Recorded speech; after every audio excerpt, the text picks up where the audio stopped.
Hello friends and welcome to my YouTube channel Simply Stocks, and today I'm going to talk about the oil at $39 per barrel as well as answer your weekly questions which I was unable to do on Sunday. So I'm going to take up a number of questions in this session.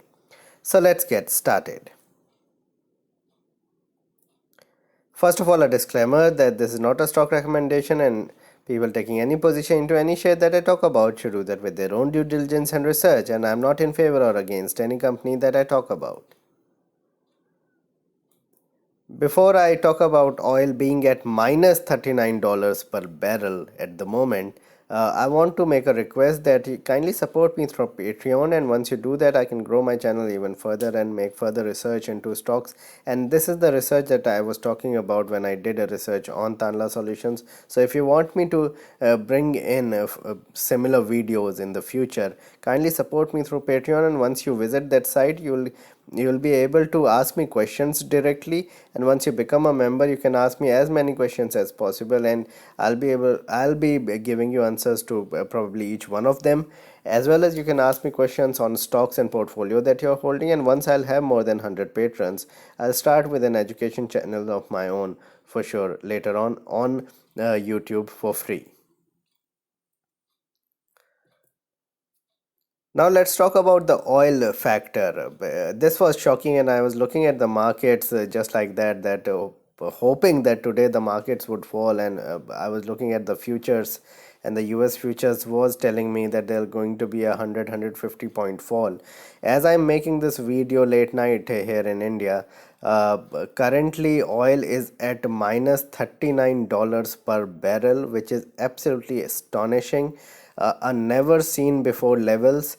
And we have the US markets, the Dow Jones down 600 odd points, 650 points, and I'm surprised that it is down only 650 points at the moment and not more, or not quite. There is a circuit, but just to talk about the oil and being negative $39 per barrel, how come that is possible? This is because there is $25 million per barrel excess supply every day of oil, uh, compared to the demand. And the demand, which used to be something like $100 billion per 100 billion say barrels, has come down to 70 million barrels. So it has come down appreciably over the last, you can say, 3-4 months after the pandemic started. So what we are now witnessing is that there is no takers for oil, and the oil companies do not have the money to keep the oil tankers or oil in storage, and there is a storage cost attached to it, and they would have to pay that because there is no demand for oil, so they are not able to do any sales. And when a company doesn't do any sales, then there is a case where they'll not get any profits or any income coming in. Then how would they pay for the storage cost, etc., or the inventory? And that's why they are ready to pay $39 per barrel for anyone to buy the oil. So this is absolutely unprecedented and alarming at the same time. And you might be thinking that oil at such low levels, that in negative territory, it is extremely good for India.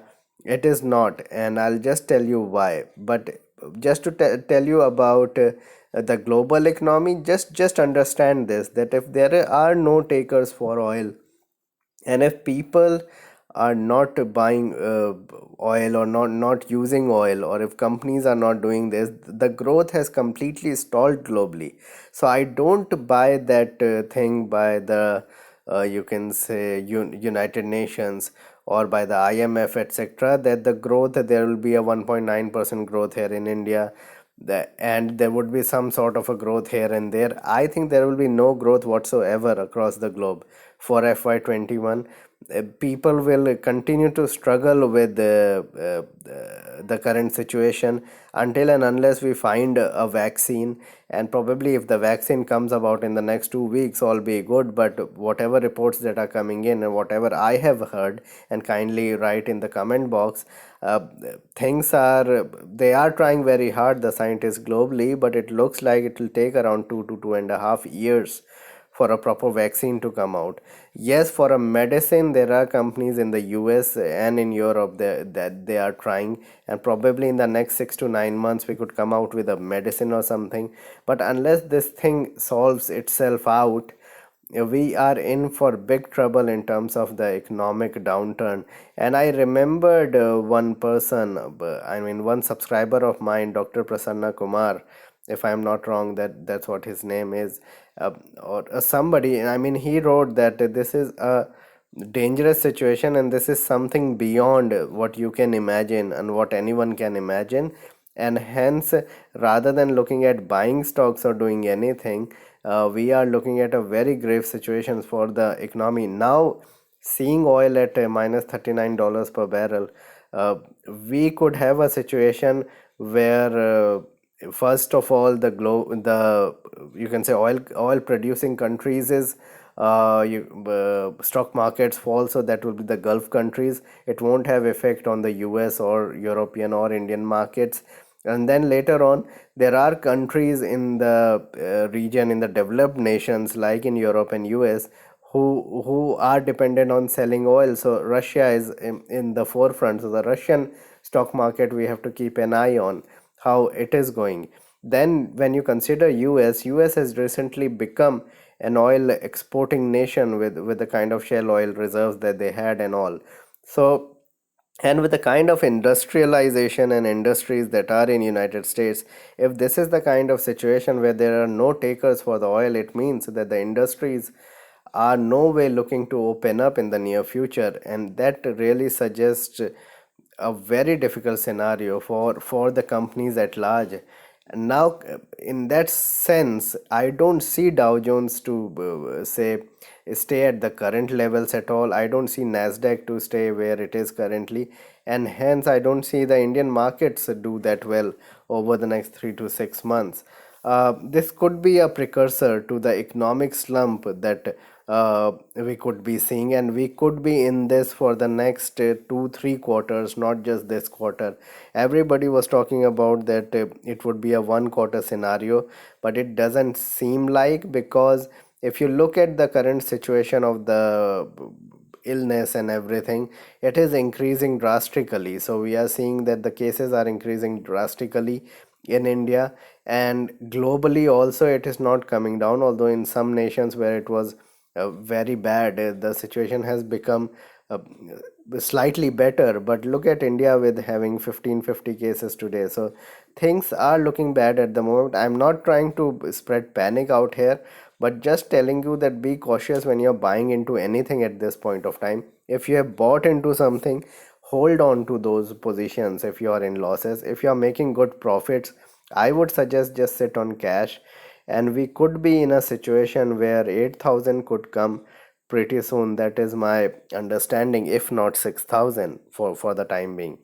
It will be very detrimental for the global markets, because they would have an understanding, and we have seen over the last 30 40 years that the stock markets have done well when the oil has done well.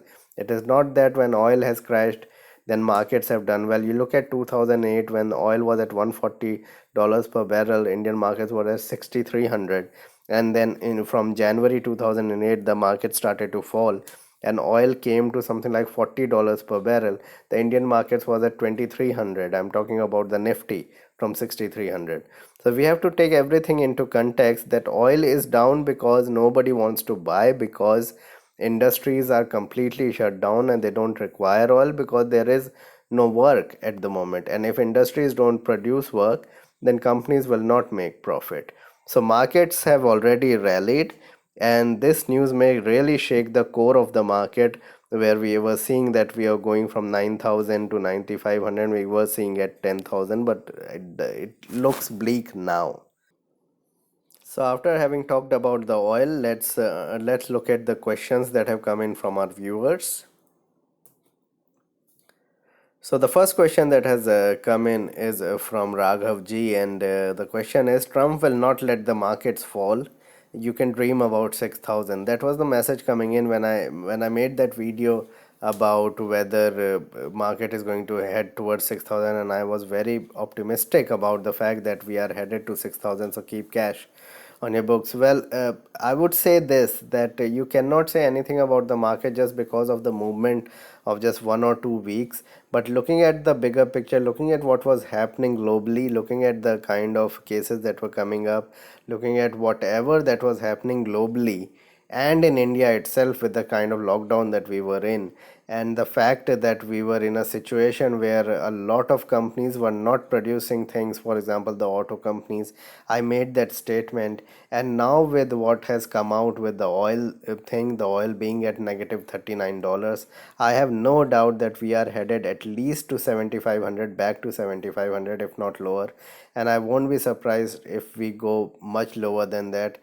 I will not be surprised if the US markets do not fall further and continue this downtrend, because this is an unprecedented situation. This is complete uncertainty, and markets never like uncertainty. So Trump cannot keep the global markets or US markets high forever. uh, a state policy can do that for a period of time, 1 month, 2 months, 3 months, a quarter or so, but it cannot continue. And he had to bow down and eventually virtually lock down parts of US in order to save people's life, which he was not doing before. So, in my opinion, uh, you have to bow down to the current situation. It doesn't mean that if somebody wants by his will that the economy continues to grow and you have to work, people will not continue to work if such kind of thing is around them. So they would like to save their lives rather than work for any company. So one has to take that into cognizance before understanding as to what will happen in the markets. See, markets follow the global picture of the industries. It is not that the global industries follow the market, that if the markets are up, so the industries should open up. It's the other way around, and that's what not people are understanding. So if the markets keep shutting down and keeps in a dull for about 3 months, 6 months, eventually the markets on ground, that's what I'm saying, if the markets on ground, the industries are shut down for a quarter or 2 quarters, eventually that will show on the stock markets. So one has to have that understanding. uh, Bala Subramaniam has asked that whether he should invest currently partially. It depends on your investment horizon, Bala. If your investment horizon is more than 3 to 4 years, yes, partially you can get in now. You need to understand that the market has already fallen from 12,400 to 9,200. That's a big fall in itself. You can get into marquee names at 25-30% discount even now after the run up. So yes, 10-12% you can get in now, and just stagger your investment over the next 6 months, and we will see different levels. So we could see a 300-400 point fall in the next 3-4 days, and probably then invest another 10%, and so on and so forth. Lot of request has come in for making videos in Hindi. I would love to do that, and I was doing that before as well, but then a lot of requests came in for making videos in English, and I've given a lot of thought to it. I don't have a team out here, otherwise I would have made videos in English and other languages as well. uh, but because I am the only person making the videos, editing and putting it up and doing all the analysis and everything else, then it is very difficult to make videos in different languages, and making 2 videos, 3 videos a day.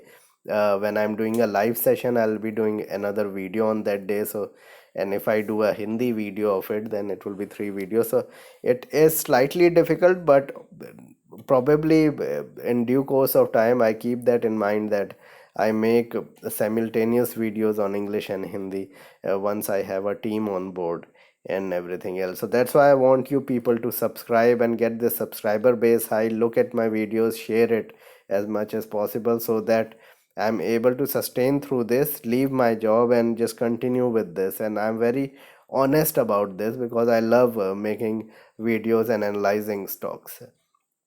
Okay, so Arindam has asked, kindly make a video on Bharat Rasayan and Hawkins. I'll definitely make a video on Bharat Rasayan very soon.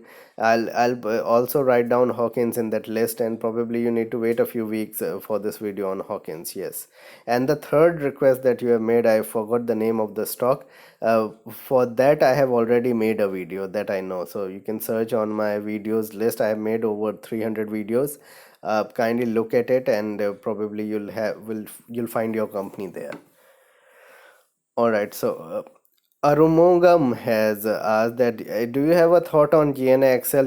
I had recommended it. I do remember that I had recommended it as one of the multi-baggers. It is down more than 50-60% from those levels, probably 40% from those levels and 60% from the highs. I still like the company. There are very few auto ancillary companies that I like, in which Motherson Sumi tops the bill. Then there is Bharat Seats, and yes, of course, GNA Excel is up there. Along with that, Automotive Excel is another company that I like in the automobile ancillary phase. I also like Jamna Auto, but again, I won't recommend these right now. But if you are holding on to it, you can average at these levels. I don't see their recent lows on autos being broken. So if you look at autos and auto ancillary, then I don't see their recent lows broken even if the markets fall below 7500, 7000. There are few sectors in which the bottom is has been made, and ITC is one of the examples in which I feel the bottom has been made. Then these auto ancillary and auto companies, for example, Motherson Sumi at 47, 48 might have made the bottom, or whatever bottom was at those prices. So look at these companies on declines. Don't buy it tomorrow. Just go ahead and probably you buy it. Buy it at 7000, but maybe the bottom is already made, so you can accumulate. A few analysts say markets can go down to 2250, is asked by Paritosh. Difficult to say that it will go down to 2250, but with the kind of scenario we are having with oil, etc., you could be in a situation where yes, we could see even less than 6000 levels, but to be at 2250, that means at 450 rupees, you will be at a trailing something P of around four and a half. That is unseen. So the least the PE went to was, as far as I remember, whenever the PE ratio started, it was in 2009 when the PE went to as low as 10 and a half. So we could go down to 4500 if we say 450 is the nifty earnings, but I don't see 5000 being broken so easily. So yes, 6000 to 7000 levels is still possible. That's what I believe. So more questions coming in. So Jay Krishnan has asked that he has Balrampur Chini at 165. What should he do? Difficult to say right now. First of all, I don't like any commodity stock. So whether it is related to rubber or sugar or any sort of commodities, metals, any sort of metals, I don't like. What I can say is wait for any up move to exit. If you don't find an up move, then buy lower whenever it falls below 70, 65 levels. You can average it if you can, and then sell whenever the up move start. But really difficult to tell you a major strategy in it. Abhishek has asked about a view on SBI cards. I have made it very clear, and I even in the last discussion as well, and in live feeds, that I like SBI cards around 500, below 500. These are very attractive levels to buy if you have a 3-4 year time frame, because SBI cards can easily be a 1000 rupees stock from here. 1000 to 1200 is easily possible in the next year and a half, 2 years. That's my opinion. Do your own research, but that is my opinion that SBI cards below 500 is a steal. Around 500 you can accumulate at this time, and if you even if you have bought it, you can average at these levels. So after SBI cards, the next question coming in is from Rakesh, and he wants a view on Birla Corp and the cement sector as a whole. Not positive on the cement sector. That's my first opinion. I believe that the cement sector will only do well when the economy picks up, and right now the economy is completely stalled. So yes, probably when you think that the lockdown is going to get away, and we are in a situation where the economy is picking up, you can buy into cements. I have an opinion that when you're buying into something like cement or infrastructure, etc., it's better to buy at 30, 40, 50% higher and then riding on the move, rather than buying 50% lower and then really crying over it that whether the stock will go up or not, and really worry about it, and you could lose even 50%. So I'm of the opinion, in my opinion, don't not get into any cement sector. If you have cement stocks, just hold on to them, but do not average. Tirumalesh has requested a view on Castrol. Probably I have made a video on Castrol if you can search. If I have not, I'll definitely make one later on. My view on Castrol is that when oil is at negative $39 per barrel, it's wise to get out of Castrol at any levels, because Castrol is one stock which does well when the oil prices go up. So and when autos are in picture, so when autos are not being used, then their products of Castrols are absolutely not in use, so avoid Castrol. Jani Baba has requested a view on Pfizer, and also for me to make a video on Pfizer. I'll definitely make one in due course of time. And if I remember, I made a video on Pfizer, so kindly check that one out. Uh, my view is very positive on Pfizer. I've always liked the company, irrespective of whether the pharma industry does well or not. Pfizer has done well over the years, and any dips on Pfizer is a good buying opportunity for a long period, not for 1.5 years, but at least a 5-year period. You should be having a time frame. Okay, so a view on rain industry, and Kiran Raj has requested me to make a video on rain industry. Now, for rain industries, I have made at least 3 videos, if I am not wrong, and on all of those 3 videos, I have told that it is a more a commodity play rather than a company on chemicals, and the products that they are making, for that the raw material, the prices of raw material is extremely important, and their revenue and profitability depends on the prices of the raw materials that they source, and then it becomes a clear, you can say, commodity play, and not a commercial play or a consumer play. And that's why I did not like the company even when it started to move up, say 200, 300, 400%. I don't like the company even now, not because the company is bad or the product is bad. It is just because they are in a business stream which I don't like, and I don't want to get into any company which is related to commodities. And same is with rain industries.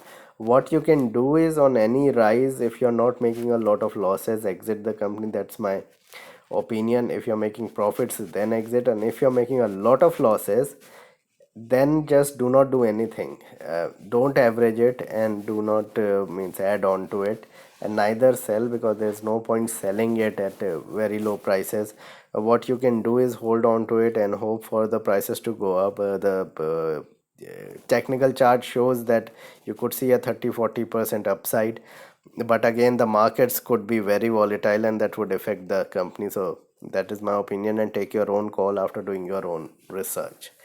Sai Rajiv has requested a view on LT Foods. I have made a video on LT Foods before. Positive on LT Foods, but only to an extent. Again, this is a stock that is related to what has been going on. Yes, they might have sold more bags in the last 1 month or so, because the situation was such that people would have demanded more at a lesser time, because they wanted to have more, you can say, rice at home. So yes, the demand could have been higher in the June quarter, and that's why the stock started to move up. But on an overall basis, I would suggest that if you're not losing out much money, then exit LT Foods. If you are down big time, then wait for major declines to buy into it. It is a good company to invest into, but you have to be nimble, you have to be sharp in selling it at the right time, so that you don't fall into the losses. Again, it is a very good trader's play. Okay, more questions that have come in. So Sundaram has asked a view on Larsen and Toubro. Absolute avoid. There's no question about it. If you have bought it, then hold on to it. Don't average it. Average it only when there is abysmal market levels and there's absolute capitulation in the market. Then average it. If you have not bought it, then avoid it completely. ATG has asked about Century Plyboard, and I had written, and I remember that one of the multi-bagger picks was Century Plyboard. I still stick by it that it is a very good stock to buy, and there has been only 1.5 years that has passed by since my you can say video on Century Ply, and if you take a 3-4 year view, and so 1.5 years has passed by, probably 2 to 3 years it would come back with a vengeance. So yes, you can average it, but remember that these products are not being sold at the moment because of the current situation, the obvious situation. So we could see further downside in the stock. So do not buy everything, buy 10-15% at the moment, and then wait for major further declines to buy into it. It is at very attractive levels below 100. Sai Bhanu has asked a view on Z Entertainment. Avoid, completely avoid Z Entertainment. Even if it goes to new highs, you completely avoid because of whatever is happening with the management, whatever is happening at the corporate governance level. It is a complete avoid. Sujoy Saha has asked about Whirlpool and GMM Pfaudler. Both are very good companies to invest into. Wait for the markets to go to 8,000 and go below 8,000 to buy into Whirlpool.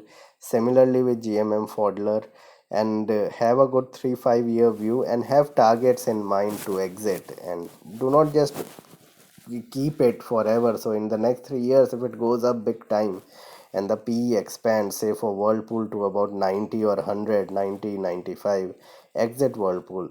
With GMM Fodler, look at the results, and if the results are good, keep on holding. Once probably in a 1 or 2 quarters, if results changes and doesn't matches your expectation, then just exit the company. Prakash Saha has requested a view on BSC.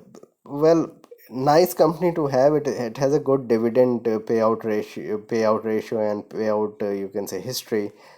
Yes, you can buy, but I'm not very bullish. Like it can be a multi-bagger or something, but it will give you good 12-15% return year on year. So it is a very good stock for that, and good dividend would also help. Pratik has asked whether you should buy IRCTC or FL. Well, both companies are in different domains altogether. They have been doing well. The stock have been doing well for both, but completely different businesses. So you cannot compare. I like both the companies. I was trying to get into IRCTC but could not because of continuous upper circuits.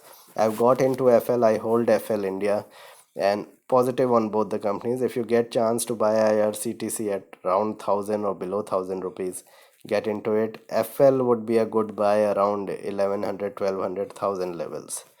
uh, Ram Pandey has asked a view on Neogen Chemicals. Well, I've not looked at the company, Ram, but my opinion is in the chemical industry, you can get into something like IOL, something like Vinity Organics is good. Sudarshan Chemicals is a pretty good company, and uh, you can look at something like Galaxy Surfactants, SRF. These are good chemical companies to get into. Don't look at, see, my another request is look at the leaders in every sector. So in the chemical sector, whichever companies I've told are the leaders, if they go wrong, so go wrong, then other companies will also fall if the sector falls.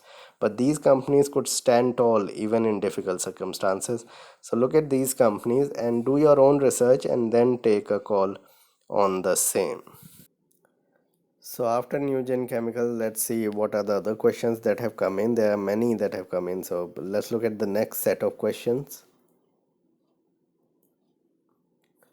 So the next question that have come in is Surrender, and he has requested a video on advanced enzyme. I'll definitely make a video on advanced enzyme, Surrender, in the coming weeks. But my honest opinion is it is a very good pharma company to get into. They make enzymes for many food coloring and food products as well. But you can buy on declines, and I'll definitely make a full video on it. But have a good 4-5 year time frame. A stock call on FDC. FDC is a stock that makes electrol, and electrol would be in high demand because of the current medical situation that we are in with whatever is happening, and that's why the stock went up so sharply.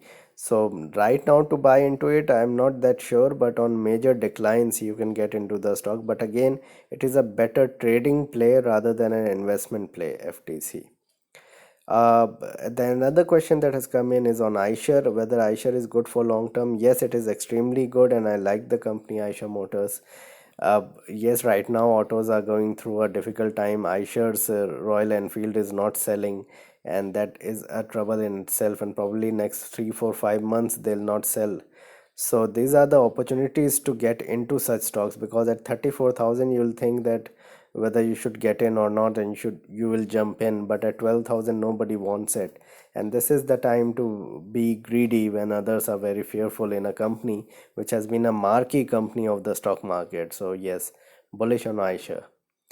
Kailash has requested me to talk about Abbott India and Nestle. Well, the name says it all. Abbott is a very good stock, and it is making, you can say, b- Abbott is in collaboration with test kit makers, and it is making some of the kits that could give results in about 10 minutes or so. And their product might be out here in India next week or something like that. So I heard about this news. I cannot confirm that, but I remember that I heard it somewhere on the news channel. So kindly go through analysis on it and then get into it. It has already run up, so do your technical analysis as well before getting into it. Better to get into it when market falls big time. It will give you good returns over 4 5 years. Same with Nestle. Nestle's products have completely gone out of the market. So I was looking for my kids Nan Pro, and I could not find that in my place anywhere. So there's a high demand, and the products are not coming in. So this is a stock that could be bought on decline. So a great opportunity came in when it fell to around 13,000, if I am not wrong, or below it. So if and again the markets fall and you could get it 20 25% lower than the current levels, this is the opportunity to get into Nestle for 5 6 year time frame. Mansoor Kadri has requested me for a video on Himadri Chemicals. I have made one. My view on Himadri Chemicals is that if you are making huge losses, you can average at lower levels. If you are in lesser losses, you need to just hold on to it with a stop loss. And if you are making profits, then exit the stock. They are into a business in which probably their raw material is getting sold only when batteries are in better use, and they make also chemicals for electric vehicles batteries, etc., as and also for batteries such as Exide and so on and so forth. Plus they make other chemicals. So it's better to, if you want chemical companies, I've just mentioned about different chemical companies that you can get into. Otherwise, the strategy that I have told you, you can follow that. Okay, so there's a question that has been asked about GSK Consumer and GSK Healthcare. I like GSK Consumer more than Healthcare, and I think GSK Consumer will do well over 4 5 6 years. On major declines, you can get into it. GSK Healthcare has already run up a lot, and there are many other healthcare or pharmaceutical companies that are better than GSK Healthcare, which you can look at, such as Ipca Labs, Dr. Reddy's, or even Cipla is good on major declines because the kind of products that they are making are also in greater use. So you can look at that. Abbott as one which I've already talked about. Okay. So Ashish has asked about a view on Avaz Finance. My view is totally negative and avoid it even if it is going up. The financial sector as a whole is going to suffer big time, and you will see that after these incremental gains or whatever happening across the board, you will see probably 1 month in which all these financial stocks, all financial stocks, be it banks, NBFCs, microfinance, housing finance, etc., HFCs, and so on and so forth, everything will fall like a pack of cards in a month period, probably down the line, 3 4 5 months down the line, or 1 year down the line, and you lose money into it. So better to buy into safer stocks. About FIAM industry, I like the company always, but the kind of fall we have seen is probably unacceptable. So the stock has been falling even when the auto industry was doing well and the auto ancillary stocks were doing well. When Motherson Sumi was at 150, 160, even then FAM industry was falling every day. So it's better to avoid it even at these levels and look at better onto ancillary and auto plays. So this was my video about the oil being at negative $39 per barrel, and also about all the questions that have come in over the last 8-9 days. Please like and subscribe my channel and hit the bell icon so that you can get my videos straight away when I post it, and also request you to join Patreon and help me grow the channel as well. Thanks a lot for watching.